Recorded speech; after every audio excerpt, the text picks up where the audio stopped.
हर रोज एक नई कहानी देखने के लिए चैनल को सब्सक्राइब करें और बेल आइकन दबाना ना भूलें। सविता अपनी बेटी रूही और सास निम्मो के साथ रहा करती थी। सविता के पति की मौत एक ट्रक एक्सीडेंट में हो गई थी। तभी से सविता ने अपने घर की जिम्मेदारियों को संभाल लिया था। सविता चिकन बिरयानी बेचकर अपने घर का गुजारा करती थी। सब कुछ अच्छा चल रहा होता है। सविता के ग्राहक उससे बंधे हुए थे क्योंकि वो एक ईमानदार और नेक दिल औरत थी। ऐसे ही एक दिन रघु नाम का लड़का आता है और उससे बोलता है, अरे सविता दीदी, एक प्लेट बिरयानी तो दे दो, बहुत जोर की भूख लगी है। हाँ भैया, बस अभी 5 मिनट दो, मैं अभी देती हूँ। हाँ, आप 5 मिनट क्या 10 मिनट ले लो, लेकिन दे दो, बहुत भूख लगी है।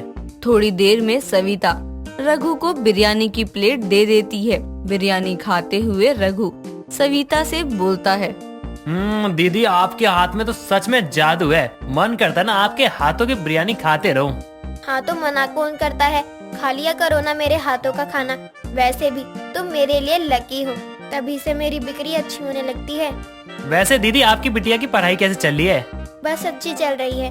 रघु सविता से बातें करते करते अपनी बिरयानी खा लेता है और थोड़ी ही देर में सविता के ठेले पर भीड़ हो जाती है। समय गुजरता है और एक रोज रघु फिर सुनीता के ठेले पर बिरयानी खाने को आता है और उससे बोलता है, दीदी जल्दी से एक प्लेट बिरयानी लगा दो। भैया, मैं आपको बिरयानी देने से पहले ही बता देती हूँ कि बिरयानी अब महंगी हो गई है। जहाँ बिरयानी 50 में मिलती थी, वहीं बिरयानी अब मैं 100 में दूंगी। क्या दीदी, कैसी बातें कर रही हो? अरे एकदम से तुम कैसे रेट बढ़ा सकती हो? भैया, आप तो जानते ही है ना, सरकार जब इतना रेट महंगा कर ही रही है तो उसी हिसाब से मैं भी तो करूँगी ही ना। अब इसमें मैं भी अपना मार्जिन ना रखूं तो घर कैसे चलेगा? ये भी सही है, चलो कर दो। अब सरकार की तरफ से हुआ है, इसमें हम क्या कर सकते हैं। सविता अब रघु को एक प्लेट बिरयानी दे देती है। 100 रुपए प्लेट होने के बाद भी सविता के ग्राहक उससे दूर नहीं जाते हैं। बस यही देख सविता के मन में लालच आ जाता है और एक शाम वो अपने घर में बैठकर खुद से बोलती है, 100 रुपए प्लेट होने के बाद भी सभी लोग मुझसे ही बिरयानी खाते आते हैं, क्यों ना रेट थोड़ा और बढ़ाया जाए। और वैसे भी अगर मैं थोड़ा पैसे बढ़ा भी दूंगी तो ये मेरे फिक्स ग्राहक हैं, ये कहीं नहीं जाने वाले हैं और जाएंगे भी कहाँ। यहाँ मेरे अलावा कोई और बिरयानी वाली है ही नहीं। यही सही रहेगा। सविता ये सब खुद से बोल ही रही होती है कि तभी उसकी ये बातें सुनते हुए उसकी सास उससे बोलती है, बहू, ये लालच सही नहीं है, इतना लालच मत कर। तू तो जानती है ना, लालच का फल अच्छा नहीं होता। मम्मी जी, मैं लालच नहीं कर रही हूँ, पर अगर मैं अपने परिवार के लिए कुछ सोच रही हूँ तो इसमें बुराई क्या है? निम्मो उसको समझाती रह जाती है पर सविता उसकी एक नहीं सुनती है और वो हर बार की तरह इस बार भी बिरयानी के दाम बढ़ाकर 150 रुपए प्लेट कर देती है। और जब उसके पास लोग बिरयानी लेने जाते हैं, अरे बहन, अभी 2 दिन पहले ही तो तुमने बिरयानी का रेट बढ़ाया था। हाँ तो भैया, अब मैं अपना मुनाफा नहीं देखूंगी क्या? अब आप ही बताओ, इसमें मेरी क्या ही बिक्री होती होगी? जो आपसे मैं यहाँ से कमाती हूँ, उस पैसे का मैं पूरा सामान आ जाता है। माफ करना बहन, अगर मैं किसी और दुकान पर चला गया ना तो मुझे 100 रुपए की प्लेट ही बिरयानी मिलेगी। अच्छा जी, ये बात है तो ठीक है भैया, आपको खाना है तो खाओ, नहीं तो आप जा सकते हो। हाँ, मुझे भी कोई शौक नहीं है 150 रुपए प्लेट बिरयानी खाने का। गुस्से में वो आदमी वहाँ से चला जाता है। समय गुजरता है और धीरे धीरे करके सविता के ठेले से लोगों की भीड़ खत्म होने लगती है क्योंकि उसका रेट ही अब हाई हो रहा था।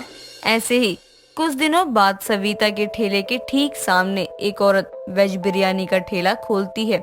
उसकी बिरयानी के साथ साथ उसका रेट भी सस्ता था।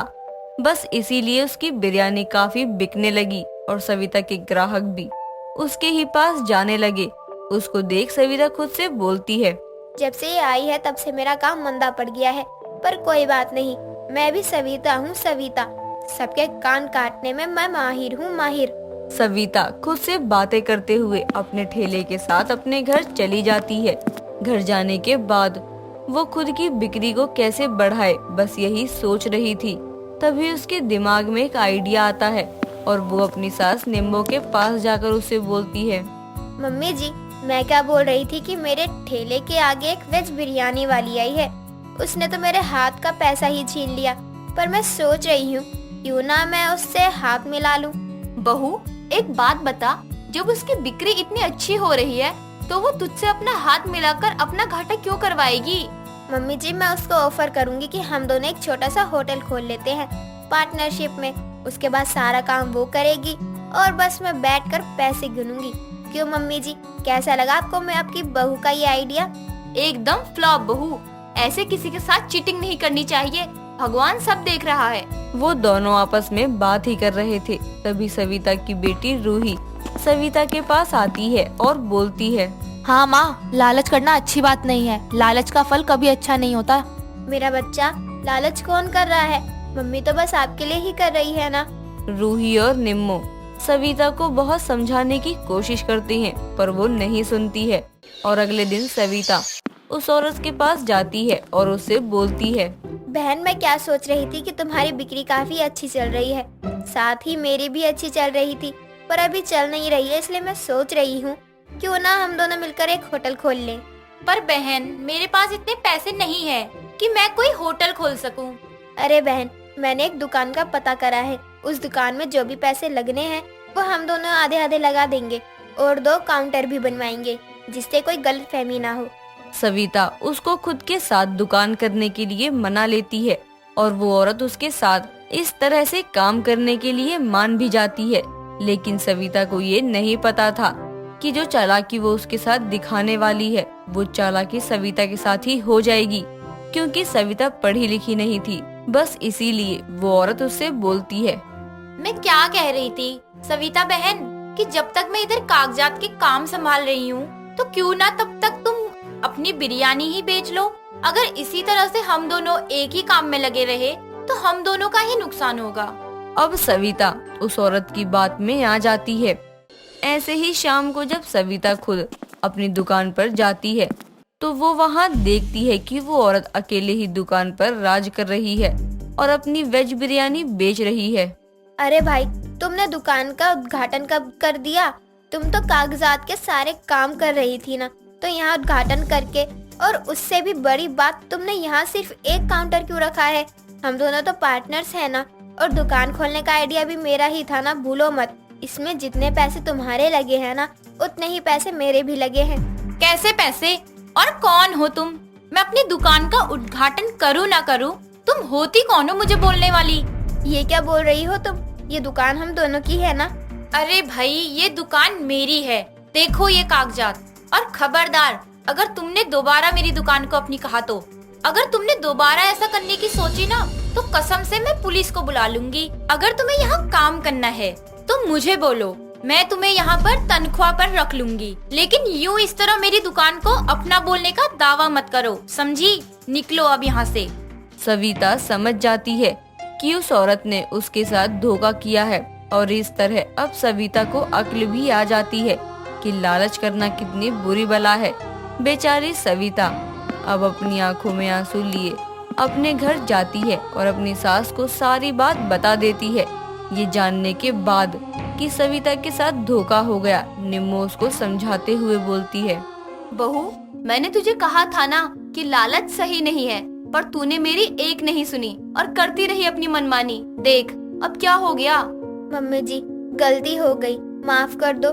सुबह का भूला शाम को घर आए तो उसको भूला नहीं कहते हैं। कोई बात नहीं, हम दोबारा से अपनी शुरुआत करेंगे।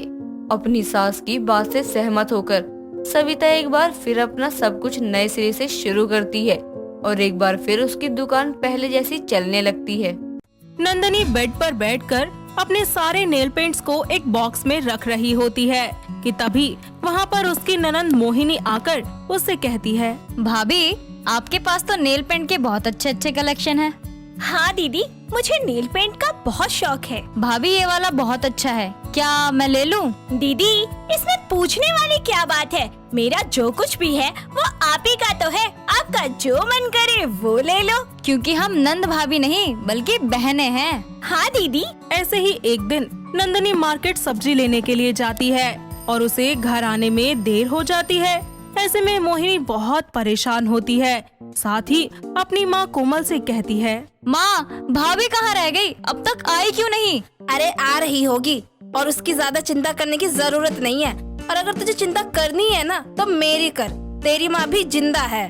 माँ, आप हमेशा ही भाभी के लिए इतने कड़वे शब्द क्यों निकालती हैं? ज्यादा बकबक करने की जरूरत नहीं है, आ जाएगी, कोई पताल में नहीं गई वो। तभी वहाँ पर नंदनी हाथों में सब्जी का थैला लिए पहुँच जाती है और कहती है, क्या हुआ दीदी, आप इतना परेशान क्यों है? कुछ हुआ? नहीं भाभी, आपको इतना देर हो गया इसलिए मुझे चिंता होने लगी आपकी। और आप तो फोन लेकर भी नहीं गई थी कि मैं आपको फोन करूं। अगर इतनी चिंता अपनी माँ की कर लेती तो मेरे तो वारे न्यारे ही हो जाते। माँ, कभी तो चुप हो जाया करो। भाभी, आपको इतनी देर कैसे हो गई? आप ठीक तो हो ना? हाँ, मैं ठीक हूँ। अरे वो बस मार्केट में ज्यादा रश था, इस वजह से ना मैं जल्दी आ पाई और ना ही आपका फोन उठा पाई। सॉरी दीदी। ऐसे ही एक दिन मोहिनी को अपने दोस्त की शादी में जाने के लिए साड़ी पहनने का मन करता है और इस सिलसिले में वो अपनी भाभी के पास आकर उनसे बोलती है, ओ मेरी प्यारी भाभी, मुझे ना आपकी वो वाली साड़ी चाहिए जो आपने अपने जन्मदिन पे पहनी थी। हाँ हाँ, क्यों नहीं, आपको जो पसंद है वो ले लो। नंदनी अपनी अलमारी से साड़ियाँ निकालकर बेड पर रख देती है और उससे कहती है, ये वाली पहनो दीदी, ये वाली आप पर खूब फबेगी। और देखना, आज तो मैं ही आपको तैयार करूँगी। जो भी लड़का आपको देखेगा ना तो बस देखता ही रह जाएगा। ओफो भाभी, आप भी ना। अरे और नहीं तो क्या, मेरी मोहिनी दीदी है ही इतनी खूबसूरत। नंदनी मोहिनी का मेकअप करती है। मोहिनी अच्छे से तैयार होकर शादी में चली जाती है। शादी में एक विनय नाम का लड़का बार बार मोहिनी को ही देखता रहता है। मोहिनी उसे काफी देर तक नोटिस करती है और फिर उसके पास जाकर बोलती है, ओ मिस्टर, क्या देखे जा रहे हो बार बार घूर घूर के? और आप भी तो मुझे देख रही हैं मैडम। पागल हो क्या? मैं क्यों देखूं तुम्हें? लेकिन मैं तो आपको इसलिए देख रहा था क्योंकि आप बहुत प्यारी हो। अच्छा जी, मगर मैं थैंक यू नहीं बोलूंगी आपको। अगर आपको ऐसा लगता है तो आप गलत सोच रहे हो। गजब की लड़की हो, नैन नक सब एकदम मोहने वाले हैं तुम्हारे। वो तो होंगे ही ना, मेरा नाम ही मोहिनी है, दिलों को मोह लेने वाली मोहिनी। कुछ देर तक वो लोग यूं ही बातें करते रहते हैं, साथ ही एक दूसरे का इंस्टाग्राम आईडी भी शेयर कर लेते हैं। ऐसे ही कुछ वक्त बीत जाता है। मोहिनी और विनय आए दिन एक दूसरे से चैट करने लगते हैं। धीरे धीरे उन दोनों को एक दूसरे से प्यार हो जाता है। ऐसे ही एक दिन मोहिनी अपनी भाभी के कमरे में आकर उनसे कहती है, भाभी, आपको ना एक बहुत जरूरी बात बतानी है। हाँ जी बोलिए, क्या हुआ? भाभी, मुझे ना एक लड़के से बहुत प्यार हो गया है। सच? ये कब हुआ, कैसे हुआ? मोहिनी अपनी भाभी को सब बताती है और विनय की फोटो भी दिखाती है। ऐसे में नंदनी बोलती है, दीदी अभी आप उसे जानती ही कितना है जो आपको उससे इतना प्यार हो गया। अरे जमाना बहुत खराब है, पहले अच्छे से परख लीजिए फिर फैसला कीजिएगा। अरे नहीं भाभी, मैंने ना उसे परख लिया है अच्छे से, वो मेरे लिए बहुत ही ज्यादा लॉयल है। तब भी दीदी मेरा दिल नहीं मानता, मैं तो कहती हूँ एक बार और सोच लीजिए। भाभी, आप चिंता मत कीजिए। अच्छा दीदी, मेरे मन की तसल्ली के लिए आप मुझे उसकी इंस्टा आईडी दे दीजिए। मोहिनी अपनी भाभी से विनय की इंस्टा आईडी शेयर करती है। ऐसे ही कुछ दिन बाद नंदनी विनय से इंस्टाग्राम पर दिन रात चैटिंग किया करती और वो लोग एक दूसरे से अपना फोन नंबर भी एक्सचेंज कर लेते हैं। ऐसे ही एक दिन विनय नंदनी को कॉल करता है। तब नंदनी मोहिनी के साथ ही होती है और नंदनी मोहिनी के सामने ही विनय का कॉल उठाती है। हाय नंदू। हेलो, क्या कर रहे हो विनय? I mean, मुझे तुमसे कुछ बात करनी है। हाँ बोलो। यार मैं तुमसे मिलना चाहता हूँ। इतनी जल्दी? यार प्लीज तुम मेरी फीलिंग्स को समझो, मैं तुमसे मिलना चाहता हूँ बस, और कुछ नहीं। तो ठीक है, कल मिलते हैं हम। अगले दिन नंदनी विनय से मिलने के लिए एक पार्क में जाती है। तभी विनय उससे कहता है, यार नंदू तुम बहुत प्यारी लग रही हो, दिल तो कर रहा है कि तुम्हारे आँखों में ही खो जाऊं। एक बात पूछे तुमसे? हाँ हाँ बोलो। मेरे आने से पहले क्या तुम्हारी जिंदगी में कोई और लड़की भी थी या फिर मैं पहली हूँ? नहीं यार, मेरी जिंदगी में वो तुम पहली लड़की हो जिसके लिए मैं स्पेशल फील करता हूँ। और इंस्टा आईडी पर भी मैंने पहली बार तुम्हें ही मैसेज किया है, और वैसे भी मैं सोशल साइट्स पर इतना एक्टिव नहीं रहता। अच्छा, तो क्या सच में तुम मुझसे इतना प्यार करते हो? हाँ, मैं तुमसे बहुत प्यार करता हूँ। ऐसे ही दोनों कुछ देर तक एक दूसरे से बातें करते हैं और उसके बाद नंदनी वापस अपने घर आ जाती है। इस सब के बाद वो अपनी ननंद को विनय के बारे में सारी बातें बता देती है। ये सारी बातें सुनकर मोहिनी गुस्से से तिलमिला जाती है और तुरंत विनय को कॉल करती है। साथ ही उससे बोलती है, हेलो विनय, मैं तुमसे मिलना चाहती हूँ, तो क्या तुम मुझसे कल मिल सकते हो? हाँ हाँ ठीक है, हम कल मिलते हैं, मैं तुम्हें लोकेशन सेंड कर दूंगा। अगले दिन मोहिनी विनय की दी हुई लोकेशन पर पहुंच जाती है। पहुंचने के बाद वो दोनों कुछ देर बैठकर बातें करते हैं और फिर मोहिनी विनय से कहती है, सुनो, मुझे अपना फोन दिखाना जरा। क्यों, क्या हुआ? एक्चुअली मेरे फोन की बैटरी खत्म हो गई है, तो मुझे घर पे फोन करके बताना है कि आज मैं लेट हो जाऊंगी। विनय उसे अपना फोन दे देता है। अब मोहिनी फोन करने के बहाने उसका पूरा फोन चेक करती है, जिसके बाद उसे उसके फोन में नंदिनी और विनय की कुछ पर्सनल चैट मिलती है, जिन्हें देखकर वो विनय पर भड़क जाती है और गुस्से से बोलती है, ये सब क्या है और ये नंदिनी कौन है? यार मैं तुम्हें क्या बताऊं, ये लड़की मुझे इंस्टाग्राम पर मिली थी और ये तभी से मेरे पीछे पड़ी हुई है। एक नंबर की साइको है ये, बार बार सुसाइड कर लूंगी ऐसी धमकी देकर मुझे कभी कहीं तो कभी कहीं बुलाती रहती है। तभी वहाँ पर नंदिनी आती है और नंदिनी को देखकर विनय के तोते उड़ जाते हैं। नंदिनी गुस्से में उसको 2-4 थप्पड़ लगाती है और फिर बोलती है, मैं साइको हूँ? अरे तुम्हारे जैसे लड़के सीधी सादी लड़कियों को फंसाकर उनकी जिंदगी बर्बाद करते हैं, अपने झूठे प्यार के जाल में फंसाकर। मोहिनी, ये लड़की झूठ बोल रही है। ये लड़की मेरी भाभी है और हम दोनों एक दूसरे पे इतना भरोसा करते हैं कि मुझे तुमसे जानने की बिल्कुल भी जरूरत नहीं है कि ये कैसी है और कैसी नहीं। और अब तुम खुद फंस चुके हो अपने ही जाल में। अरे अच्छा हुआ कि भाभी ने मुझे तुम जैसे लड़कों के बारे में पहले ही बता दिया था। आज मेरी जिंदगी खराब होने से बच गई, वो भी भाभी की वजह से।